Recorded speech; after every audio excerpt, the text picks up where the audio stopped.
sur l'avortement. Témoignage sur l'avortement. Longola zemi na zosala yango teke na lingaki. Na bana osala yango teke volontairement de na lobby. Na bana osala yango na esprit ya mabe oyo ebandaki ko diriger ngai. Trois grandes parties ya témoignage na cette étape ya jugement pona ya kozonga na mokili ndenge na fandi. Donc kufaka. Na kufi na ke kolongola zemi, longola zemi to bazemi. Bazemi.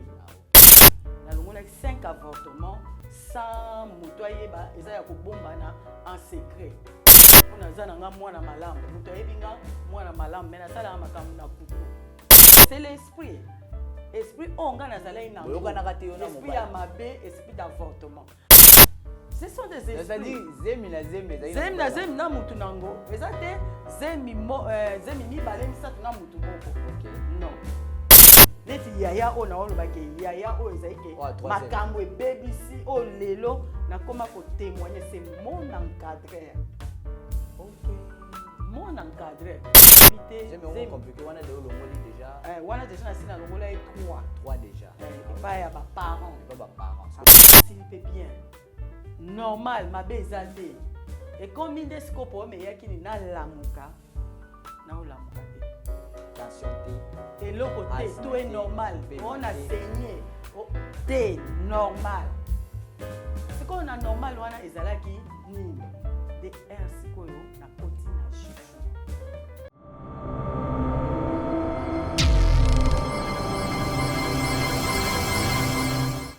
Nouvelle tendance est faite, nouvelle tendance est faite, nouvelle tendance est faite. Votre radio.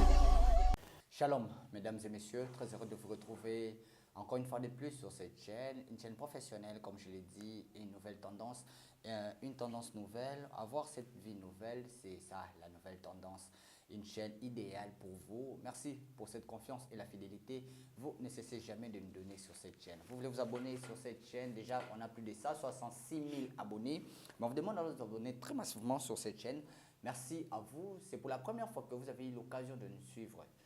Juste lorsque vous en s'abonner, appuyez ou cliquez. Évidemment, il y aura une cloche qui va sortir. Appuyez sur la cloche. On appelle ça cloche de notification pour ne rater aucune de nos émissions.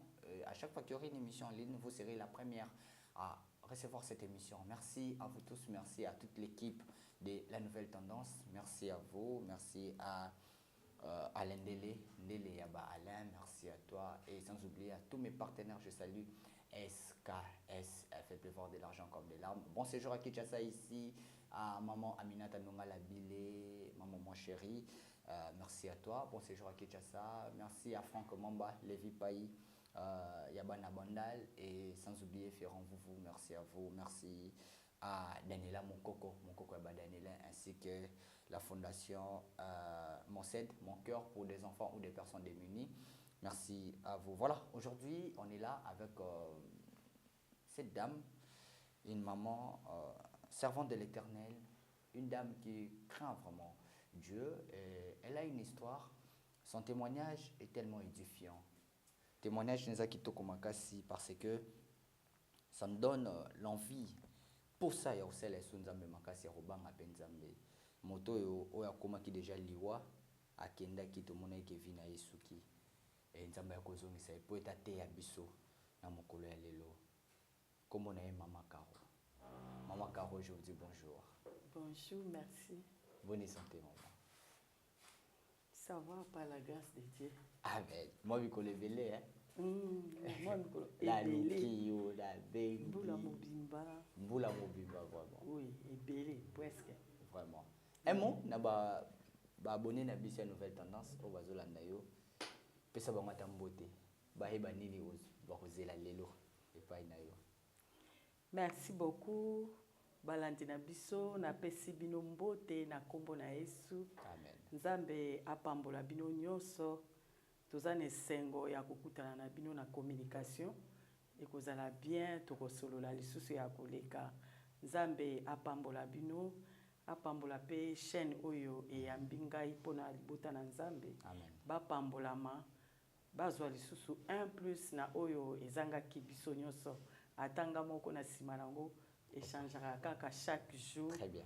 Pona kobanga lisusu Nzambe nzambe apambola bino bakameraman bato nyonso Équipe kolo mobile. chaîne nzambe akanisela ye Amen. na oyo azosala mpona libota na nzambe epambolama mpona soki ye aza te moye biso tokɔta na bandako toyebisa bino ata moko oyo nzambe alobi ekozala te C'est ça. me na mawa na ye atie biso tokutani lisusu mpona libota na nzambe antuka na kopesa merci mingi 1+ ekɔta na libota na kati ya chaîne oyo ekende lisusu liboso mpona koyamba lisusu baza ebele nazanga moko te toza mwa ebele Oui. oyo topase de la mort à la vie C'est ça. bakoleka kaka Toza bango awa moko. bapapa Isaac Dieu merci baza mwa ebele Mama Irène. mama Irène mama José ye aza na Kingabwa toza na mosusu na Masina mosusu na Tokoma Monga tokozwa Fula. bango nyonso Oui, malema. tokobanda kobenga bango mpona libota ya nzambe C'est ça. epambolama mpona bato bayebake ndenge tozotambola na se ya moi tozotambola biso moko te me toza na motu moko azala pembeni na biso oyo atalaka biso banda ntongo ti pokwa Voilà. biso nyonso toyebaki te me na mawa ya nzambe lelo toyebi ke il faut vraiment marcher comme il faut devant le Seigneur. Maman Caro, merci beaucoup. Ozaki elenge mwasi kitoko, famille peut bien, ozo vivre peut bien, nyonso ezaki motuya, oza lokola bolimbisi bandeko mosusu te ta mosusu mwa pasi mais yo vivre moi esengo moko boye ya vie banda bo papa ti kokoma oyo kokoma. Alors nini esalaki ete vie ekoma bazemi banini na ngai obetela biso témoignage na yo wana oyo un moment tokoyoka pasi mais esengo ezaka mpo waki kozonga na makolo ya Yesu Masiya. Merci beaucoup Papa Brady na koloba kokota mbala moko mpona koyebisa bana na nzambe ke ngai mpe nazalaki mwana neti mwana nyonso papa mama bazali na bomoi bakolisi yo batangisi yo mais il y a un moment totambusaka bomoi na biso moko papa aza te mama aza te nzambe kutu toyebi ye te mais tokendaka église chaque jour oza engagé ozosala nyonso mais ozoyeba koyeba nzambe te ozoyeba te ke mokili mutu oyo akengelaka yango mutu atambusaka yango azali pour dire ke na nyonso wana nazalaki na eloko moko ya mabe oyo ebandaki kotambusa bomoi na ngai ndenge toza pe na bana mosusu lelo baza bana mike azokola akomi kodirige bomoi na ye moko azoyeba te ke danger ezali mais ozosala makambo wana mama aza te papa aza te oza kaka yo moko mais nzoka yo ozokanisa oza yo moko mais mutu moko azali oyo akela mokili oyo apesi yo pema oyo azotambusa yo alamusi yo bana ntongo ti butu nzoka mutu wana abandaki kokengelanga mais mama na nga na papa na nga bazoyeba te ke naza na makambo oyo nasala en cachette sans ke mutu ayeba mpe na ndako bayebi kaka ke oza mwana malamu mais nzoka oza hypocrite. Soki oza na ndako mwana alobaka te mwana nga wana aza mwana malamu ye alobaka te ye azalaka awuti na classe aye. En tout cas il faut faire beaucoup d'attention. Il faut faire beaucoup d'attention même na bana oyo baza na ndako. Oza na mwana na ndako yo oyebi kaka ke mwana nga aza mwana motosi aza mwana malamu ayokaka atosaka. Là c'est dangereux. Vraiment c'est dangereux ndenge na koma koloba parce que ba conséquences ezali ba inconvénients ezali na ba hypocrisie na mutu oyo alobaka te na mutu oyo bino bozokumisa yende mutu amakambo pona nga nazalaki bayebi nga mwana malamu. Je suis à l'église naza lectrice na église naza choriste na église je suis vraiment engagé na uti classe na zongi biso comme tozali bana basoda et pas biso nga nakoli na camp Loano. Papa était là. Il était professeur na camp Loano.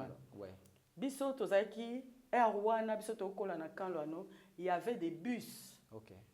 ba bus wana eza na ba garde toza na chauffeur aza soda garde corps oya biso aza soda bakomema bino baki batiki bino na classe bakoya bazwi bino bazongisi bino na classe mais lenga na obima na kesala biyoma na ngai le tokokoma mutu nyonso akocomprendre parce que ça c'est encore l'introduction le na okena sali biyoma na nga papa ayebite mama ayebite garde ayebite na sisi makambo na nga na zongi mutu akoyeba te yango na bi faut faire beaucoup d'attention na bana oyo balobaka te na bana oyo mona ye azaka na coin na ye mais azana air na ye moko akobima alimwe ou bien akebeta tour wana oyebite ake wapi akokolongwa pe awa na ngaliema akomi pe na limete na aéroport akei neti je sikoyo biso ngai vraiment na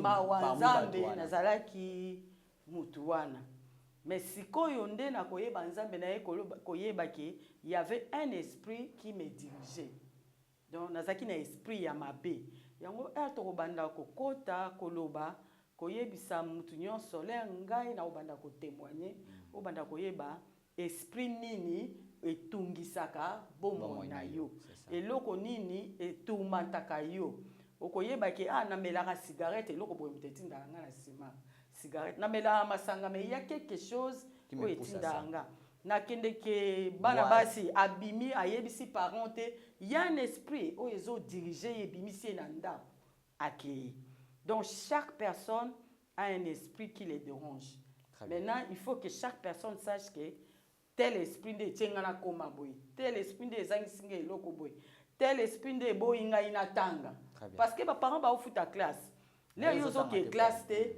il y a un esprit qui te dirige okei okomi kuna okimi classe na nsima okomi gaya zéro oyini baninga okomi ofinga baparent okomi kuluna okomi gaya zéro après olobi baparent non c'est pas les parents c'est toi-même qui était à la base na esprit wana ya mabe mais souvent nga na koma koloba ignorance moko boye ezalaka na baesprit wana mais le akobanda kolanda nzambe nde omoni ekomaka babengi yango délivrance auto-délivrance ekouta na yo moko fo ndima kotika mabe nde siko omona nzambe mpe akomi kosala epa na yo mais soki ozaka ya nzambe olinga te okoya kaka ngonga na yo ekokoka yango so omoni mutu balobi oyo aosalela nzambe boyede ye bolandelaka ye mpona un jour esprit wana elongwa ye mpe akokoma mosali neti ngai lelo naye kotémoigne teke parce que nalingi naye kotémoigne parce que nakomi na souci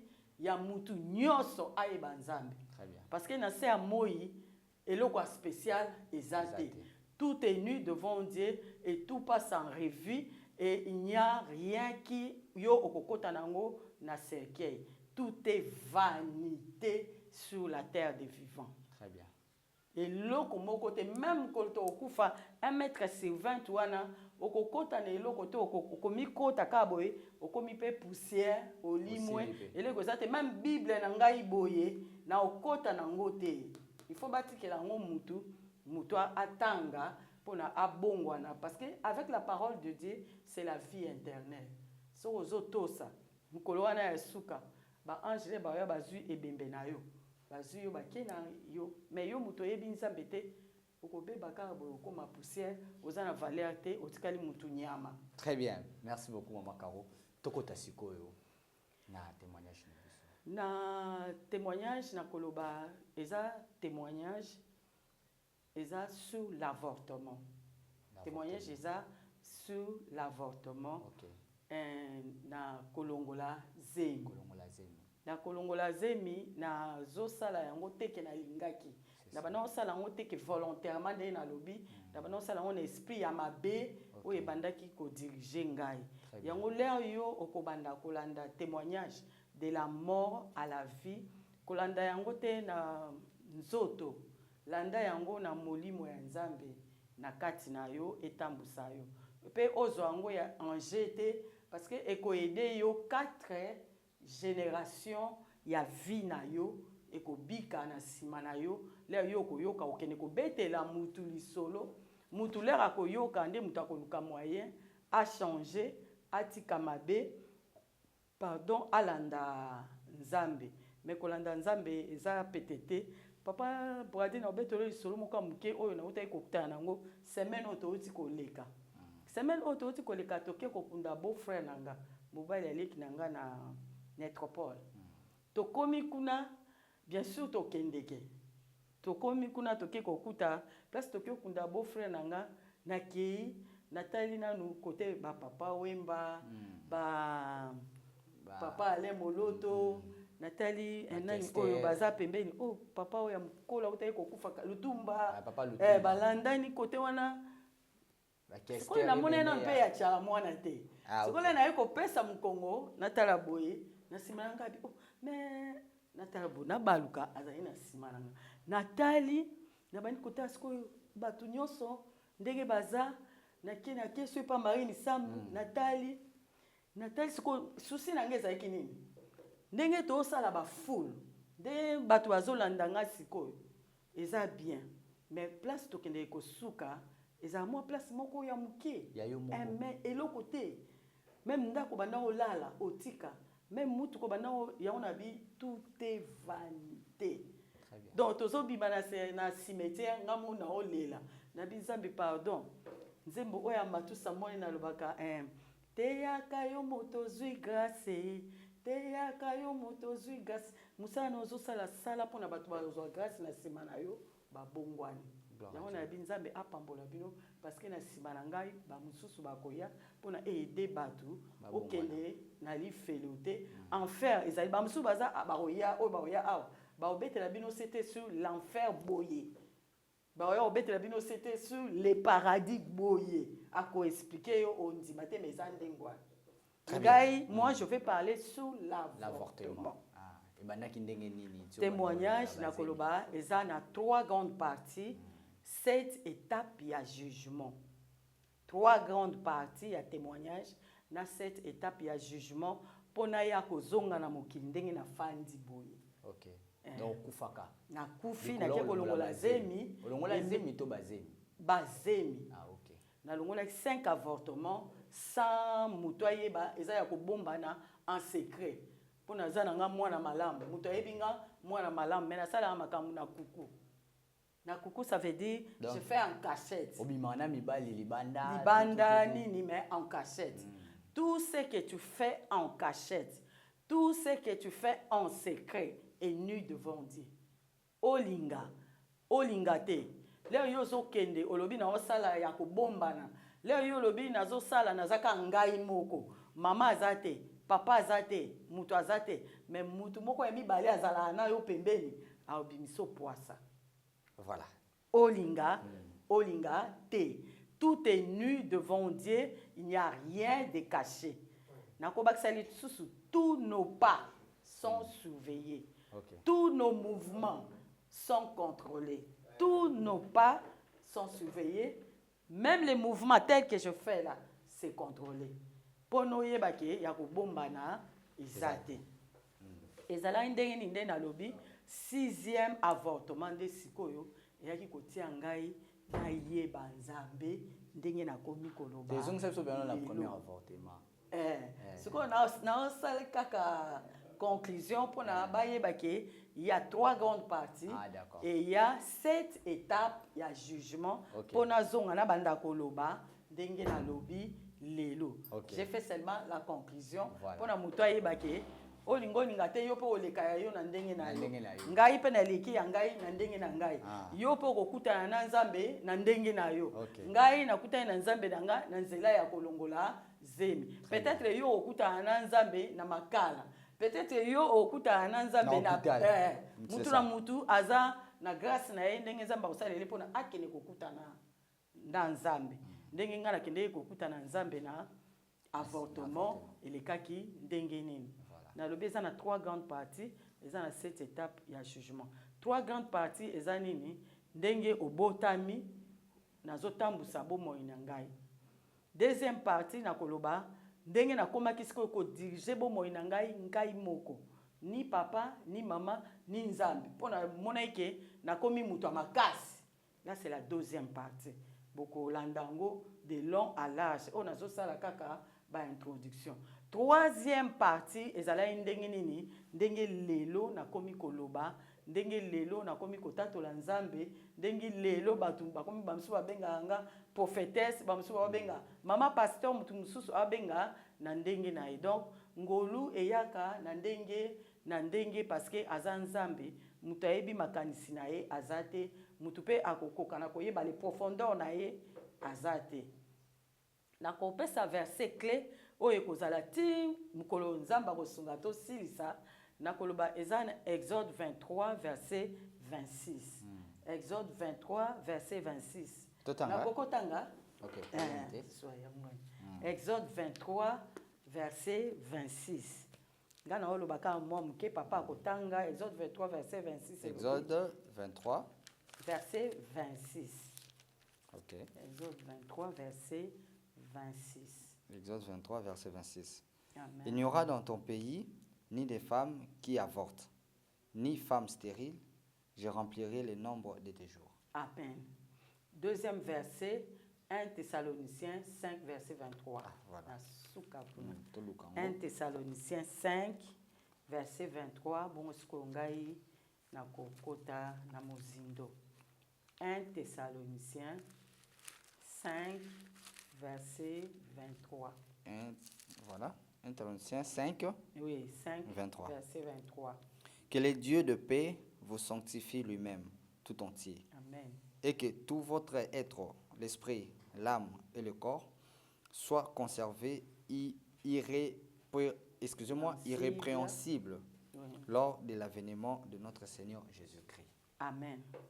Verset wana ndena lobi eza deux grands versets clés. OK. Oyo toko décortiquer ti toko sisa wana nde eza vraiment notre verset clé ya témoignage. OK. Exode 23 verset 26 ndenge papa tangi boyoki. Il n'y aura dans ton pays ni femme qui avorte ni femme stérile. C'est ça. Je te ferai parvenir à un âge avancé si tu n'as pas avorté. Mais quand tu avortes tout le temps, je vais diminuer les jours de ta vie. Verset oyo eza clair. Bon, nakanisi to vivra kango pe to mona kayango. Moi si mso akene kolongola zemi, ko kenika kelongola zemi mbala moko akufi. Bazali. So yo longoli 6. Sikoyo ngai ezalaki grâce, ezalaki ngolu. Et comme le habitude. Azotika ngai toyebaki te pourquoi azotika nga. Point d'interrogation parce que azanzambe mutayebi profondeur na yi maka oti comme ça na suspense na lingi obetata ndambu kakate premier kasi o tozane bandeli non te na biso bandeli wala de to comprendre oyo zali to comprendre introduction nyonso to comprendre biso to lingi la nouvelle tendance omoni partir liboso kaka mobali nini obobandaki na ye o amemaki yo ozuze mobangi oke kolongola ya liboso soki Nini tinda kayo ya liboso olo. Mais c'est ça j'ai dit non. C'est-à-dire que non, mobile abatozane na problème te. Aya za problème te. C'est l'esprit. Esprit onga nazala ina. Esprit ya mabe, esprit d'avortement. Ngana mbali toza kutu na problème te. Ngai na ozwa zemi mais wana nazana mwana muke. J'avais 17 ans. Chez les parents. Wana una balite. Ah donc les parents. Qui makangu. Oui, qui makangu. J'étais encore chez les parents. J'avais à peine 17 ans. Na zuize me liboso na ke kolongola. Na longoli mutu ayebi te eleki nango na kwasa. Ye moko ayebi. Mais aye esali pe eloko te na trouver yango normal. Mobali ngo azaka nani? Azaka ndenge nini? Azali ndenge na ndenge. Azane bien makam tout bien il n'y a rien. Amona ne pe mbongo na ye. Azane bien yo ozane esprit na yo. Azomona ne mbongo na ye azane bien. Mais esprit d'avortement. Ya on a lobby tout ce que je vais commencer à parler ici. Si mu kona aussi ça. Mutu na mutu abanda kolanda aiba esprit nini etungisaka bomo inae. C'est à quel esprit qui t'anime? Malingo betela biso. Deuxième eye na ke kolongola. Ngamoko oyeba pe mutu ote pona tanga kombo na te kotanga te. Mais quand même on deuxième avortement. Non, c'est un autre. Ce sont des esprits. C'est-à-dire zemi na zemi na mutu nango. Ezate zemi mi balé misatu na mutu moko. OK. Non. OK. na longoli deuxième muto batu pe azani na problème te mais c'est un esprit et tu as peur à la maison nazo banga na ndaku bayebi makambo ngana osala te j'ai dit ça au début mutu ayi makambo na osala azate kanga mona esprit na ngana mutu na ngato yebani toke to longoli comme nazali na nga mwana malamu na ndaku nasali makambo na ngana zongi mutu amona azate wana docteur na bino privé normal privé docteur privé wow il y a un maman, papa, bolanda bien, bo aider bana. Ce sont des choses qui se passent dans des maisons. Très bien. Ça se passe dans des maisons. Les filles, il y a un moi na aoya nanda kwa zo biso mama wana yaya. Mama wana yaya quartier. Qui t'a dit qu'il y a ça yaya quartier? C'est un ami. Bo et bien go toko ça va parents. Moi je disais maman camarade nanga, asa camarade te, maman yaya quartier te. Maman yaya quartier. Yaya wana ya quartier, ça yaya te, asa mutu na yo. De nasima ki yaya quartier. Nasima ki yaya, to benge yaya mais nasima ki yaya makambo iza. OK. Osa pe makambo munene, ya minene. OK. Nasima yaya, ayepe na ndako afandi bo sololi pa moi ekiri moka bona ndaku cercle mo bonde yebi ke wana mutu ayaya mais papa na mama ba yebika yaya. OK. Ne des troisième bemma wana nazana mususu ça se passe à Kinshasa non mais wana biso to wana osala ngo eyebana iboité ah ouais eyebana iboya lelo te mais ya lelo c'est encore plus pire ya on azolo ba tu as quel esprit qui t'anime. Il faut regarder bien les enfants. Il faut orienter bien les enfants. Pour oyebake asalaka ni. Il faut que solola mingi na mwana. Mais à l'époque vous étiez encore catholique, non? Oui, catholique. Nous on était catholiques. Moi les baptêmes Saint-Luc, première communion toujours ici à Ngaliema Saint-Luc, confirmation, mariage, tout ça bana kutumsa oto comme sango. Car wana na Saint-Luc, on nous appelle les cocos de Saint-Luc parce que c'est notre quartier là où nous sommes grandis. Mais bayebi nga mwana malamu. Baby, maman, bonsoir maman, bonjour maman, menacé, coucou, hypocrisie, koiba wana ozwanonga ite, mais ozonga kaka na hypocrisie nanga. Donc tu faisais des kindumba ya robatama. Ya robatama. Mutoyebi nga mwa na quartier ata lelo, ata sikoyo, okeka na quartier na biso wana. Ba maman kutu karo, oh mwana malamu, mwana na biso. Mais c'est que je faisais. So ba yoki yango ba maman wana ba lobate. Ba bomangai, ba ndimate ke yom to ça. Parce que le jour que ma famille, mon père, ma mère, ils avaient su. Leki nanga ya oya assista kana témoignage nanga mbala liboso. Azo beta mabuka bi c'est pas vrai. Mais na okele ko yebisa mama na ko funda ye. La maman prophétesse, elle est ici à Montfleury. Nzamba pambola maman Hélène Kumba. Elle est là. Là, c'est la maman qui m'encadrait spirituellement. Elle a longue catholique, elle a un réveil. Hier, il y a simba mo ba petit. Donc catholique nous te baby ça. Soki catholique nous te baby ça. Tina ko baby ça. Non, catholique est enseigné quand même. Ah mais bimi pe na bande kuna kati ba église na etonga. Oui. Ah voilà. Oui, neti yaya o na oloba ke yaya o ezaike makambo e baby si o lelo na koma ko témoigner c'est mon encadreur. OK, mon encadreur. Yango mo na ba église ko beta na o mabaku to mona pasteur azana mutu na église. Eza makambo a lelo te eza makambo akala. OK. O mona moyembi azana mwana mona église. Protocole azobimana soki nani. Car bazo lingana ka wana ona oloba na o marché moté. C'est ça qui se passe. OK. Dans des communautés entre eux, il y a beaucoup de problèmes qui se passent. Ato boy, ato wangani mengana oloba oyo veka. So salama ongana vivre. C'est ça. Muto wanga nanga azate, muto contredire nga ezate. To benge yaya aoya nanda ku yaya, mais yaya wana na se yaya ezana makambo. Azé monsieur. Ngape na ebisiye na koti déjà tozoki to tomati déjà. Na ebisi yaya na koti. Kota pena na koti fois mabolanda bien. Na esi yaya na bi yaya en tout cas c'est difficile na za zemi pa mso ba olingate. Abi oza zemi na bi abi menga za un problème te. Pour moi il y a pas de problème, ça peut sikoyo problème ezani ngabi na olongola abi olongola po anini ngabi et pas na biso simba te et puis toi tu es marié. Toi tu es marié marié et pas na biso maman na biso tito bana okola bana mike maman na biso bana eseso na yoka mutu te alingi mobali ya mutu pona soko lingi mobali ya mutu ozotia trouble na ndako na ye yo pe ozala tomate ozala kimia te ozala l'aise te soko koyela nga mobali awa yela nga mobali oyo aza célibataire ya yo moko. L'éducation qu'on avait eu chez nous à la maison c'était ça.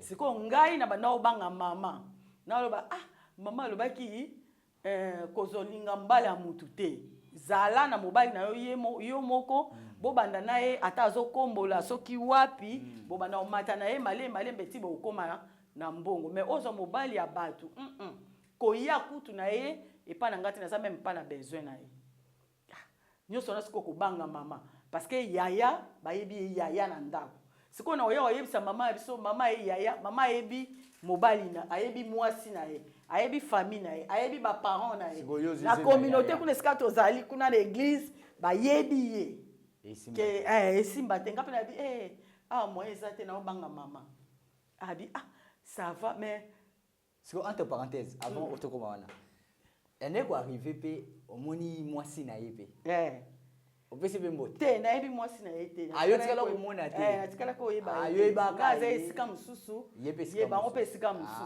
OK ezainde ngona bano na yeba mwasi na ye te na yebi mwasi na kala basuka OK d'accord ba réalité boko le monde est compliqué Brady mon fils vraiment nzambe apambola bino batu ba en plus tozolo baté na esengo mais tozolo ba pona mutu nyoso azwa un plus akoka kotala comment ozotambusa bomo inayo avant ya kokende parce que on est à la fin des temps.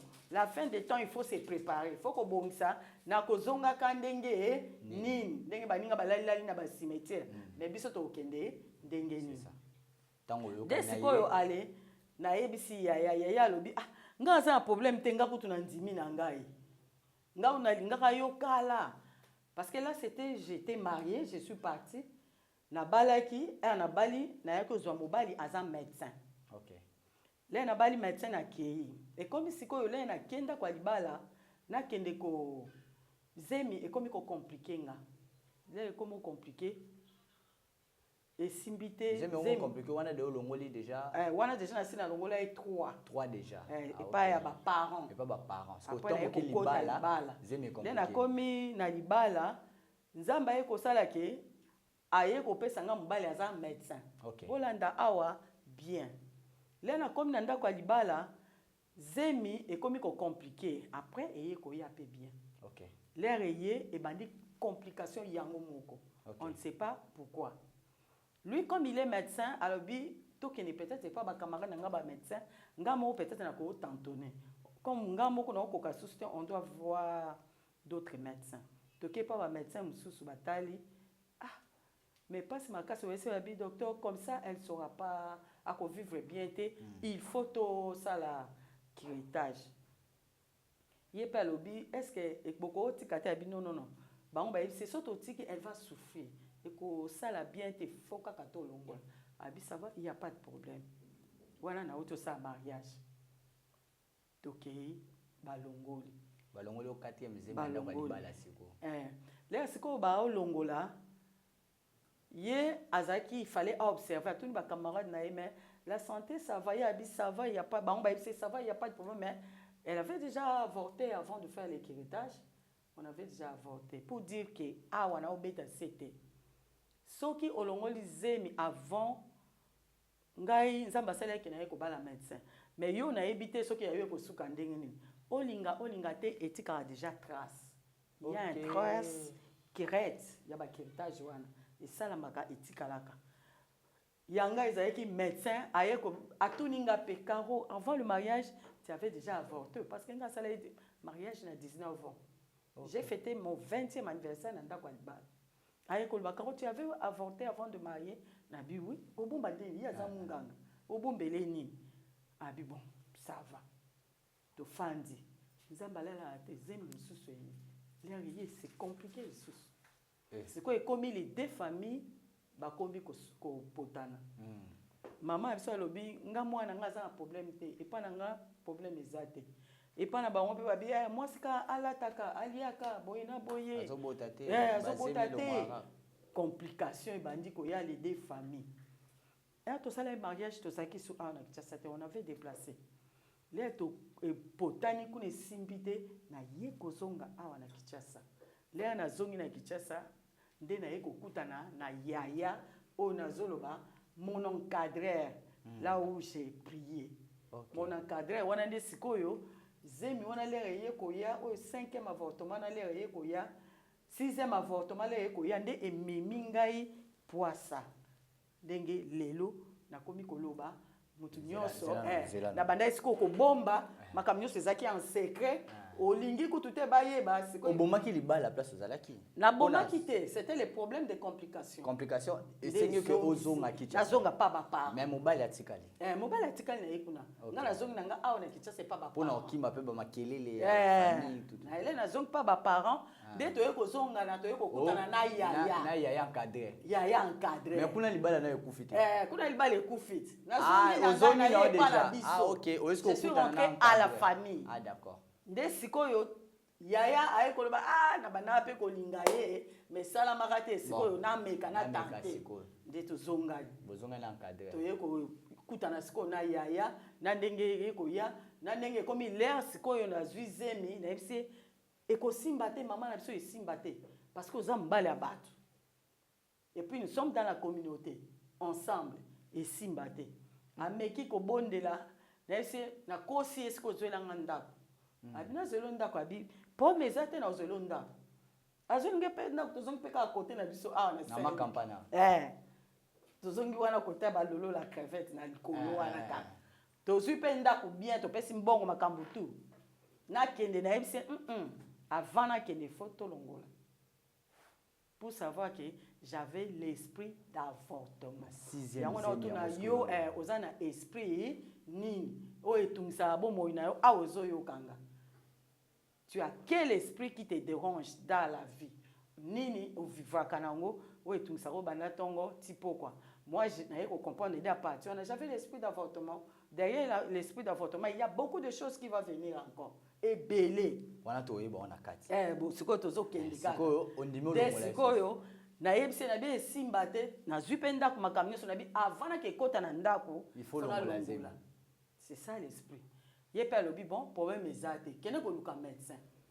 Ozongi na luki médecin, na luki ba médecin awo. Na ke kuta médecin mususu na kutie na oyo nga na yebi spécialiste. Na ke kuta ina Bible na mesa.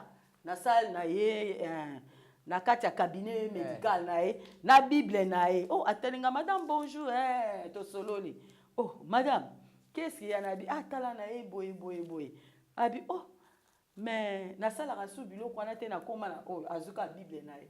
Abi na koma na oh na bi o sala su te bi na sala su te na bi docteur pardon abi je ne fais plus ça na koma na ngai na Bible.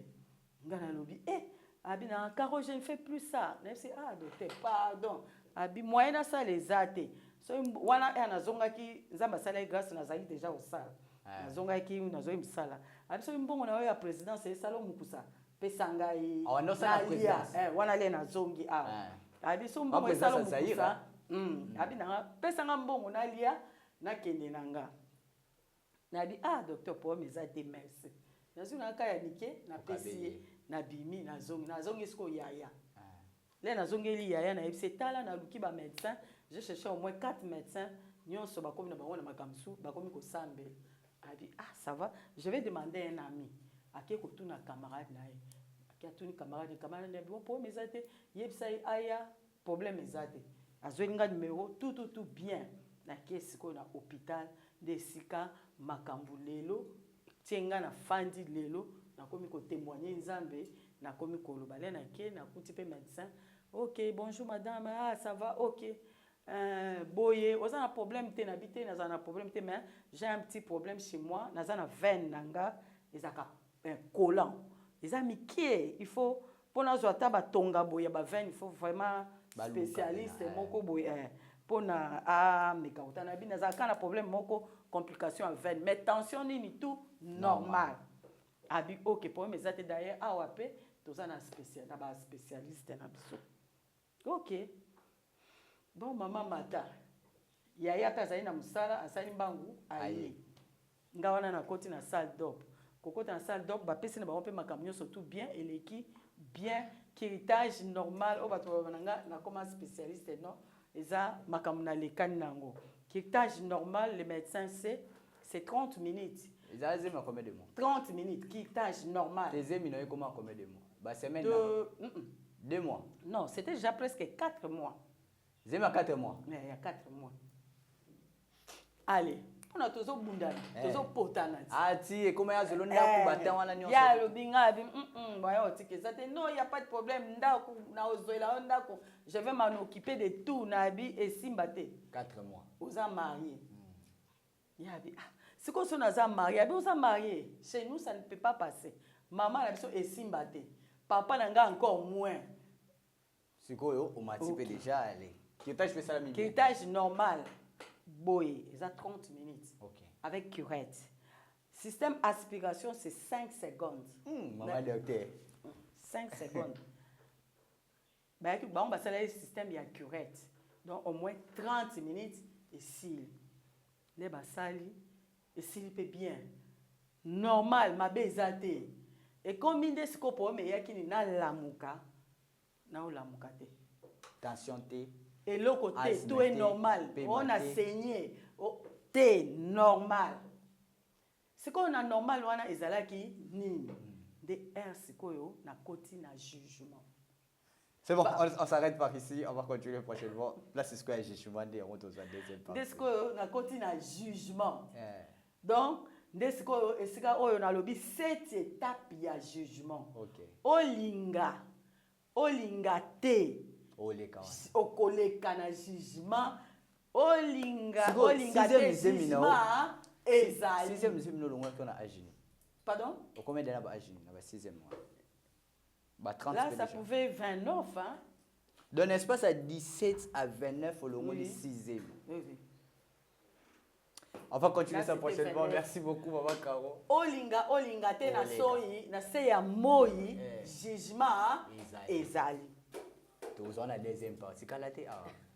Voilà, je salue la présence de mon papa, les prophètes, les frères, l'évangéliste, mais lui n'est pas évêque. Je suis le Kamba Kunz. Merci beaucoup d'être avec nous. L'église Mema, Mission évangélique Maranatha, ici à Kinshasa. L'église est installée. Lui, je suis son attaché personnel, je le dirais comme ça. Prophète, je suis le Kamba. Maman Caro, oui, papa. comme la souka. Mais ça, papa, je suis Mbote Kaka. Papa, je suis le Kamba. Voilà. Merci, il est avec nous ici. Il est prophète, il nous assiste aussi. Je sais que ce témoignage va toucher. Ça peut aller. Ouais, pas de problème. Pas de problème. Faut comme la souka. Mais en tout cas, il faut tout caper. Pour mon idée à ça. Olinga. Il faut tout caper. De 19 à 29, 6e. 6. Et puis 6 en Nanda va libala mibale. 4 libanda. Mais c'est l'esprit, non? Comme quand je te dis que l'esprit, on souffre, les gens souffrent avec l'esprit. Nasi a monde to za olinga. Oui, que moi na ko sauter na mambazemi. Nani? Mwana. Ako sauter na mambazemi. Okoteleka na biso. Wana ko sangate natala ba okanye. Yo ko bompe na verte, masuba ni na verte. Na ba natala ka na mis. Batu so ba bino bomona kete aloba te atala batukanye. Tu connais l'autre maman là que j'ai promis la maman Bishop. Ouais. Oui. Alors bah bino boye ba carotte talonnier wana oyebite. Alors bah le temps yo banana c'est oui, c'est comme ça. Mais est-ce que Dieu me fait ces grâces là. On est arrivé à la fin. Ça arrivait aussi que basango pe balingo. Basango ba mupe ba déranger au pe. Tango zakana no. Ce qui n'a zaki na bango. Ba déranger au pe ko est-ce que oui, ba déranger na bango. Mais je n'ai pas eu la grâce d'aimer un prêtre. Natika lo sala ngo. Yo mo ndeko. Ngaba no mona ba nzambe. OK. On est arrivé à faire dernier message. Et on reçoit bien. On a comme ça on nzambe grâce wana na zwaki. Quand je vois un serviteur, un pasteur, le Seigneur me dit toujours c'est un papa. Ah, il faut le respecter. Il faut les respecter. Quel Mpanzi. Bon, bah respecter bassin dans Zambie, ça passe ça mal. Moi ça dans Zambie ça moi si. Attends ça mobile. Faut respecter vraiment. Mais mibali abato mabala wana les canaux. Wana té. Voilà, merci beaucoup. Numéro de téléphone? On peut vous contacter. Numéro de téléphone 089 85 25 35 8. 089 85 25 35 8. Facebook, Pèlerin RDC, YouTube, Pèlerin RDC, tout. Pèlerin RDC. Ah, combo, parce qu'il est là avec les orphelins et le veuve. Très bien, merci beaucoup. Merci. Maman Caro, on va continuer, je pense, la semaine. Si fin semaine, l'autre à lundi. Oui. Si fin semaine, tu reçois la deuxième partie. Ok. Merci beaucoup, papa. Voilà, ça n'est fini pour aujourd'hui. On était là avec Maman Caro. Elle fait le témoignage de sa vie, de la mort à la vie sur et l'avortement. sur l'avortement. Donc, bino bokanisa quand on dirait au la vie, au cas de solo la vie en molo. Mais bon, ta place c'est maman. Merci beaucoup Maman Caro de répondre à notre invitation. On se retrouve prochainement pour un nouveau numéro. Restez toujours connectés sur cette chaîne. Comme je dis, c'est une tendance. Il faut avoir une tendance, une bonne tendance, une nouvelle tendance. C'est ici, sur cette chaîne, Nouvelle Tendance. Restez toujours connectés sur cette chaîne. Après moi, c'est Alain Délé. Profitez de cette chaîne, Nouvelle Tendance TV. Au revoir. Vous êtes et voulez-vous investir à Kinshasa? Voulez-vous réjouir de vos business? L'opportunité à ne pas rater. Toronto City VIP à Maluku. Un des meilleurs endroits pour résider ou implanter votre business. À quelques minutes du fleuve Congo, le fleuve de nos ancêtres, juste en face de la zone économique si spéciale qui est le quartier commercial et industriel de Maluku. Waouh! Non loin du centre de ville Maluku, un quartier en pleine expansion, à quelques mètres du Macadam. Toronto City vous propose un terrain de 20 mètres sur 20 avec des bornes cadastrales. Sur un site accessible, urbanisé, avec espace de jeu, espace vert, magasin, centre médical, marché, etc. Nous disposons de terrains de 20 mètres carrés à un prix abordable. Donc, je voulais juste faire l'appel à nos frères de la diaspora, de partout où vous êtes, en Afrique, en Amérique, à l'Océanie, à l'Europe, en Asie, pour venir acheter les terrains, les parcelles de 20 mètres carrés que nous sommes juste en train de morceler. Vous allez bien voir qu'il y a des bornes, il y a même les travaux qui sont juste en train d'effectuer. Donc le terrain est bel et bien assuré. Il y a l'eau non loin de nous, vous allez voir, derrière moi c'est la régie des eaux. De l'autre côté c'est le société Vodacom. Et devant moi c'est juste World Vision. Là où Vision Mondiale sont juste en train aussi à un projet de construire les maisons pour ces travailleurs. Donc voilà, nous sommes ici à Maluku. C'est déjà un endroit habitable. Les quartiers, comme vous allez voir de l'autre côté, c'est déjà habitable. Il y a déjà les gens et c'est non loin parmi les autres cités que vous connaissez déjà. Donc je suis très fier de vous présenter ces produits qui n'est rien d'autre que, oui, nous achetons les voitures, nous achetons tout ce que nous pouvons avoir. Mais avoir une parcelle, c'est vraiment une très bonne chose. Pour tout contact, contactez Willy Mafuta au +1 90 57 30 15 40. Toronto City, waouh, les 4 qui nous réservent l'avenir de demain. Vive le Congo, vive Kinshasa.